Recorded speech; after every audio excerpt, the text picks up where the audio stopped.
Un intermédiaire étranger arrive à Ouagadougou portant une mallette remplie de 5 milliards de francs CFA. Cet argent, précis mais démesuré, expose un paradoxe surprenant. Plus l'ingérence est discrète, plus elle met en lumière la fragilité qu'elle cherche à exploiter.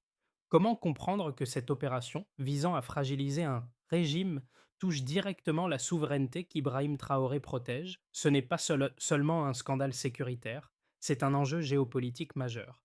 Une question cruciale se pose alors. Jusqu'où l'ingérence étrangère peut-elle aller en restant invisible et silencieuse avant de déstabiliser tout un pays? Cette situation soulève des enjeux de souveraineté que peu de gens osent aborder. Ibrahim Traoré, en refusant une confrontation immédiate, choisit la patience et l'observation. Mais cette stratégie de lenteur est-elle suffisante pour contrer une ingérence bien orchestrée?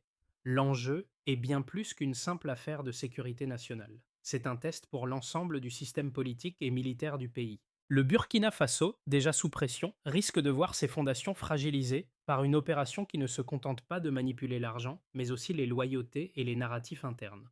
En comprenant cette dynamique, il devient évident que la stabilité du pays dépendra non seulement de sa capacité à repousser cette ingérence, mais aussi de sa capacité à reconquérir sa propre cohésion interne. Les bénéfices de cette stabilité sont clairs. Un État capable de gérer les ingérences sans perdre sa souveraineté, mais cela exige des sacrifices et une vigilance continue. Une question cruciale émerge alors. Jusqu'où peut-on aller pour préserver cette indépendance sans se retrouver acculé par des forces extérieures invisibles? L'histoire commence par un petit événement presque imperceptible. Un étranger, portant une mallette pleine de 5 milliards de francs CFA, arrive à Ouagadougou. Cette somme, à la fois énorme et spécifique, agit comme un révélateur brutal. La précision de cette opération, la manière dont elle est orchestrée et son timing, tout cela suggère une préparation de longue haleine. Il ne s'agit pas d'un incident isolé, mais bien d'une manœuvre géopolitique calculée et méthodique, visant à tester les fondements d'une nation déjà sous pression. Ibrahim Traoré, en observant discrètement la situation, sait que cette affaire dépasse le simple cadre de la sécurité nationale. C'est la souveraineté du pays qui est en jeu. À partir de là, les autorités burkinabées commencent à reconstituer patiemment les liens du réseau d'ingérence. Ce travail minutieux révèle une logique bien définie. L'ingérence ne se joue pas uniquement dans les sphères visibles du pouvoir, mais elle s'immisce profondément dans les structures de l'État, en ciblant les individus et les réseaux de loyauté. Ce processus de déstabilisation passe par des relais régionaux, des structures humanitaires et des fonds transitant par des canaux obscurs. Chacune de ces pièces du puzzle dévoile un schéma cohérent, une architecture invisible mais bien présente. Les jours qui suivent sont marqués par une série de rencontres discrètes, organisées dans des lieux neutres où des officiers stratégiques sont approchés. Ces conversations, bien que discrètes, sont lourdes de signification. Chaque geste, chaque mot, chaque mouvement sont observés de près, car c'est ici que se cache la clé de la déstabilisation. L'achat de loyauté, la manipulation des hiérarchies et la création d'un doute systématique dans les rangs. L'ingérence cherche à exploiter les failles existantes, en visant les individus les plus vulnérables. Au cœur de cette crise, les figures clés ne sont pas toujours celles que l'on attendrait. Ibrahim Traoré, loin de réagir impulsivement, adopte une approche réfléchie, privilégiant l'observation à l'action immédiate. Son rôle, celui d'un observateur méthodique, devient essentiel pour comprendre les dynamiques internes de la crise. Ce qui commence par une infiltration discrète se transforme rapidement en un jeu de patience où chaque mouvement doit être soigneusement pesé. Traoré comprend que la déstabilisation ne viendra pas d'une attaque directe, mais d'une lente érosion des structures internes de pouvoir. Dans cette dynamique, les premiers signes de manipulation se manifestent par l'attitude des officiers impliqués. Au départ, ils feignent l'hésitation, jouant le rôle d'alliés potentiels tout en restant sur leur garde. Cependant, leur comportement trahit peu à peu des failles dans leur loyauté. C'est précisément cette hésitation qui permet à l'enquête de se développer. L'observation de Traoré devient ainsi la clé de voûte permettant de démêler les motivations profondes des acteurs impliqués. Les premières conséquences sont visibles rapidement. Les rapports entre les officiers et les réseaux d'ingérence deviennent de plus en plus clairs. Les contacts, les lieux de rencontre et les promesses de soutien financier révèlent l'étendue de la manipulation en cours. Ces premières étapes montrent que la déstabilisation ne se produit pas à travers des gestes brusques, mais à travers une série d'interactions subtiles destinées à semer le doute et à affaiblir les liens de confiance entre les acteurs clés du pouvoir. L'affaire prend un tournant décisif lorsque les premières vérités commencent à émerger, dévoilant un réseau bien plus complexe qu'imaginé initialement. L'intermédiaire étranger, porteur de la mallette remplie de 5 milliards de francs CFA, se rend à plusieurs rendez-vous dans des lieux isolés. Chaque rencontre fait avancer l'enquête, dévoilant des indices cruciaux sur l'étendue du complot. À chaque étape, les autorités burkinabées, sous la direction d'Ibrahim Traoré, s'efforcent de suivre les déplacements de l'intermédiaire, en observant les échanges et en analysant les motivations des officiers impliqués. La méthode est lente mais efficace, car chaque détail compte. Chaque conversation est un nouveau fil à démêler. Les soldats approchés commencent à comprendre que l'offreur ne cherche pas seulement à acheter leur loyauté, mais à semer le doute au sein de leur rang. C'est une tentative d'affaiblir la cohésion interne, de briser la discipline en promettant des bénéfices matériels. Pourtant, au fur et à mesure des rencontres, un schéma devient apparent. Les tentatives d'infiltration ne sont pas isolées. Elles font partie d'une stratégie plus large visant à diviser et affaiblir les forces de sécurité du pays. À chaque rendez-vous, les informations recueillies permettent de reconstruire une image plus complète du réseau d'ingérence. Les autorités, en collaboration avec Ibrahim Traoré, sont de plus en plus convaincus qu'il ne s'agit pas simplement d'un coup isolé. Ce réseau de manipulation s'étend à d'autres pays, avec des relais régionaux prêts à exploiter les failles du système de gouvernance burkinabé. L'implication de ces relais devient de plus en plus évidente à mesure que l'enquête progresse. Les informations se croisent, les preuves s'accumulent. La tension monte alors que l'ultimatum approche. L'intermédiaire, croyant avoir gagné la confiance des officiers burkinabés, annonce qu'un soutien financier massif arrivera sous peu. La date s'est fixée, et ce qui devait être une simple transaction devient un piège bien plus complexe. Les autorités, ayant accumulé suffisamment de preuves, se préparent à déjouer l'intrigue avant qu'il ne soit trop tard. Les preuves, accumulées méthodiquement au cours des jours précédents, montrent que ce réseau d'ingérence n'est pas qu'un simple acte de manipulation financière. Il s'agit d'une attaque ciblée contre la souveraineté du pays, un effort coordonné visant à modifier l'équilibre du pouvoir interne en utilisant des moyens à la fois subtils et puissants. Ibrahim Traoré et son équipe, grâce à leur vigilance, sont prêts à prendre les mesures nécessaires pour protéger l'intégrité du Burkina Faso. Les premières preuves tangibles arrivent sous forme de données financières qui renforcent les soupçons d'ingérence étrangère. En effet, une analyse approfondie révèle qu'entre juillet et octobre 2024, plus de 5,3 milliards de francs CFA ont transité par des comptes associés à des ONG écrans, opérant principalement dans le secteur humanitaire et éducatif. Ce volume, bien au-delà des montants habituels pour ces types de structures, soulève des questions sur la provenance de ces fonds et sur les véritables intentions derrière leur distribution. Les autorités burkinabées, en collaboration avec Ibrahim Traoré, commencent à démêler les fils de cette opération sophistiquée, qui semble se cacher derrière des façades respectables. Le premier indicateur clé est l'anomalie dans les transferts financiers, notamment la rapidité et la concentration des mouvements de fonds. Ces opérations ont eu lieu sur une période extrêmement courte, ce qui est inhabituel pour des transactions humanitaires. L'argent est passé par des comptes bancaires offshore avant de transiter par des ONG qui, en apparence, œuvraient pour des causes sociales. Cette méthode, qui dissimule les véritables objectifs sous un vernis de bienfaisance, permet de contourner les mécanismes de contrôle interne et de blanchir l'argent destiné à la manipulation politique. Le deuxième ensemble de données cruciales concerne la communication cryptée.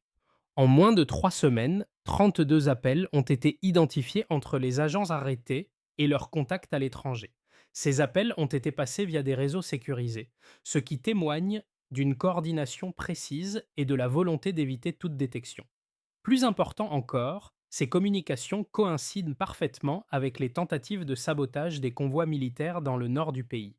Cela indique que ces transferts d'argent et ces communications sont directement liés à des actions sur le terrain, cherchant à affaiblir la position stratégique du pays à travers des sabotages ciblés. Enfin, le troisième indicateur concerne la mobilisation populaire qui a suivi l'annonce de l'arrestation de l'intermédiaire. En moins de 48 heures, Plus de 1,2 million de messages de soutien ont circulé sur les réseaux sociaux. Cet afflux massif de soutien montre que l'affaire ne se limite pas à un simple incident sécuritaire. Elle touche à la souveraineté même du pays. L'opinion publique perçoit l'ingérence comme une menace directe contre l'intégrité du Burkina Faso, et cette prise de conscience se transforme rapidement en une réaction collective. Ces trois ensembles de données offrent une vision claire de l'envergure de l'ingérence et des moyens employés pour la dissimuler. Ils révèlent un réseau sophistiqué, où l'argent, la communication et la manipulation de l'opinion publique se combinent pour exercer une pression invisible sur les institutions du pays. Grâce à ces preuves, Ibrahim Traoré et les autorités burkinabées sont désormais équipés pour comprendre la véritable nature de la menace et agir en conséquence. L'enquête sur l'ingérence étrangère se déploie en deux grandes directions opposées, chacune soutenue par des arguments solides, mais aussi des critiques profondes. D'un côté, plusieurs analystes internationaux, y compris certains gouvernements occidentaux, avancent que la réponse du Burkina Faso pourrait être excessive. Pour eux, la rupture totale avec les partenaires historiques du pays risquerait de précipiter un affaiblissement économique et politique encore plus important. Ils insistent sur le fait que le pays, déjà fragilisé par les tensions internes et les pressions externes, a encore besoin du soutien des puissances étrangères, particulièrement en matière de sécurité et de développement. D'après cette perspective, l'ingérence, bien qu'inacceptable, ne justifie pas une rupture brutale, mais plutôt une réévaluation prudente des partenariats. Leur argument repose sur l'idée qu'un pays comme le Burkina Faso, avec ses ressources limitées et sa situation géopolitique complexe, ne peut pas se permettre de se couper de ses alliés. De l'autre côté, un groupe de chercheurs et d'experts africains soutient une analyse bien différente. Selon eux, l'affaire de la mallette n'est pas un incident isolé, mais le symptôme d'une relation déséquilibrée où les interventions extérieures ne servent pas à soutenir la souveraineté nationale, mais à la manipuler. Il souligne que les aides financières et les investissements étrangers, bien qu'apparemment bénéfiques, ont souvent des effets secondaires qui limitent la liberté d'action du pays. Ces experts rappellent que les contrats miniers, les prêts conditionnés et les interventions humanitaires peuvent souvent masquer des objectifs géopolitiques qui vont à l'encontre des intérêts à long terme de la nation. Pour eux, continuer à accepter ce type de relation serait un signe de faiblesse et risquerait de maintenir le Burkina Faso dans une position de vulnérabilité permanente face à des ingérences extérieures. Entre ces deux visions, la position du gouvernement burkinabé, guidé par Ibrahim Traoré, semble être celle d'un compromis prudent. D'un côté, la défense des intérêts nationaux exige une vigilance accrue face aux interventions extérieures. De l'autre, il est essentiel de maintenir des relations diplomatiques avec les acteurs régionaux et internationaux pour garantir la stabilité économique et sécuritaire du pays. Traoré adopte donc une ligne de fermeté mesurée, cherchant à renforcer les capacités internes du pays tout en étant ouvert à une coopération conditionnée par le respect de la souveraineté nationale. L'ampleur de l'ingérence étrangère commence à se dévoiler sous un angle inattendu.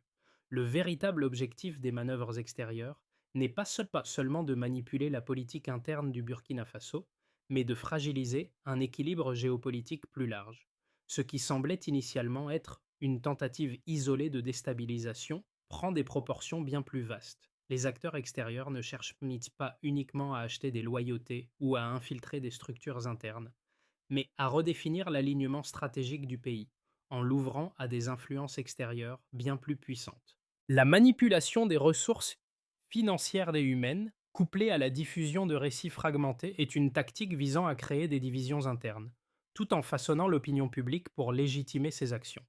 La révélation de ce réseau complexe, bien qu'effrayante, est aussi un catalyseur pour une réévaluation des priorités du Burkina Faso. L'affaire n'est plus seulement un scandale sécuritaire, mais un signal d'alarme sur la vulnérabilité du pays face à des influences invisibles. Ce moment charnière marque le point de bascule. Désormais, la souveraineté nationale ne se résume pas à la défense des frontières physiques, mais à la préservation de la liberté stratégique et décisionnelle face à des forces extérieures insidieuses. Les répercussions de l'ingérence étrangère se font sentir à plusieurs niveaux au Burkina Faso, touchant non seulement les institutions politiques, mais aussi l'économie, la société et la région environnante. La première conséquence majeure est la stabilité interne. À l'annonce de la tentative de manipulation, le pays assiste à un renforcement de la cohésion nationale. La mobilisation des forces de sécurité, guidée par Ibrahim Traoré, devient un symbole de résilience face aux pressions extérieures. Les soldats, initialement approchés par des agents étrangers, se réengagent dans la protection de la souveraineté nationale avec un sens renouvelé de l'unité. Ce regain de loyauté au sein de l'armée et des institutions devient un facteur clé pour la stabilité du pays à court terme. Cependant, l'impact économique est également tangible. Le système économique, déjà fragile, subit des pressions supplémentaires. Le contrôle sur les ONG écrans et les sociétés écrans s'intensifie, ce qui entraîne des retombées immédiates sur les relations commerciales et les investissements étrangers. Les fonds qui transitaient auparavant sans surveillance sont désormais soumis à des audits stricts. Cela conduit à une réorientation des investissements et à une réévaluation des partenariats internationaux. Les entreprises étrangères opérant au Burkina Faso sont désormais confrontées à un climat d'incertitude, ce qui pourrait ralentir l'entrée de nouveaux investissements à court terme, mais pourrait également renforcer l'indépendance économique à long terme. Dans la société, l'affaire provoque une prise de conscience collective. Les citoyens, ayant pris connaissance des manipulations externes, commencent à réfléchir sur leur propre rôle dans la préservation de la souveraineté nationale. Les discussions sur la politique et la sécurité et deviennent omniprésentes dans les médias locaux, les écoles et les communautés. Une nouvelle dynamique émerge. Les citoyens se sentent directement impliqués dans les enjeux de sécurité et de stabilité du pays. Le soutien aux initiatives locales se renforce et des projets civiques se développent, prônant une vigilance partagée contre les menaces extérieures. Enfin, sur le plan régional, l'affaire a des répercussions au-delà des frontières du Burkina Faso. Le Mali et le Niger, qui ont longtemps partagé des préoccupations similaires en matière de sécurité, saluent la résilience du Burkina Faso. Ils voient dans cette prise de position une preuve qu'il est possible d'identifier et de neutraliser des réseaux d'ingérence si la cohésion interne est maintenue. Ce soutien régional pourrait renforcer les liens de coopération entre les trois pays du Sahel, créant ainsi une alliance plus solide face aux défis géopolitiques externes.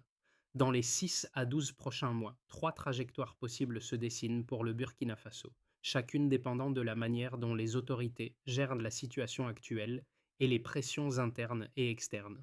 Le premier scénario envisage une continuation de la consolidation des institutions et de l'économie dans un cadre de vigilance accrue. Dans ce cas, le gouvernement, sous la direction d'Ibrahim Traoré, pourrait réussir à renforcer la résilience du pays. Les réformes internes, bien que progressives, permettraient de sécuriser davantage les secteurs stratégiques tout en renégociant les partenariats internationaux. La dépendance vis-à-vis des acteurs extérieurs serait réduite au minimum et une coopération régionale renforcée, notamment avec le Mali et le Niger, offrirait un soutien supplémentaire. Cela pourrait aboutir à une croissance modérée mais stable où les bases de la souveraineté du Burkina Faso seraient renforcées. Le deuxième scénario repose sur un renforcement significatif de l'alliance régionale entre le Burkina Faso, le Mali et le Niger.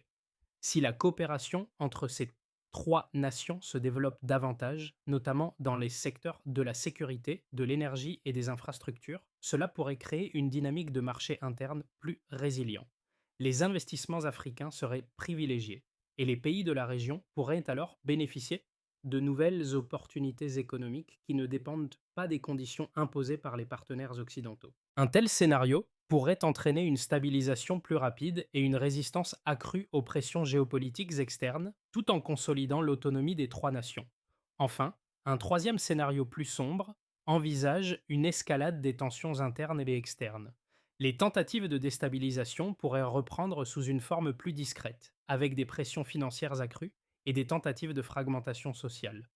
Si la cohésion interne faiblit, cela pourrait ouvrir la voie à une nouvelle vague d'ingérence, plus subtile mais tout aussi menaçante. La réaction internationale pourrait également jouer un rôle dans ce scénario, avec des pressions diplomatiques visant à isoler davantage le pays ou à introduire des sanctions économiques. Cette dynamique risquerait d'entraîner une contraction économique, exacerbant les vulnérabilités sociales et ravivant les tensions internes. Ainsi, ces trois scénarios montrent des trajectoires possibles pour le Burkina Faso. Chacun comporte ses propres risques et opportunités, et le choix du chemin à suivre dépendra de la capacité du pays à maintenir son indépendance tout en répondant aux défis externes. La gestion stratégique de cette situation déterminera l'avenir à court et moyen terme du pays, L'affaire de la mallette ne se limite pas à un simple scandale de manipulation politique. Elle est devenue un point de réflexion profonde pour la société burkinabé. Le pays, plus que jamais, fait face à un choix crucial. Maintenir sa souveraineté face aux forces extérieures ou risquer de perdre son indépendance au profit de puissances étrangères. Cette situation interpelle chaque citoyen, du plus haut au plus bas échelon.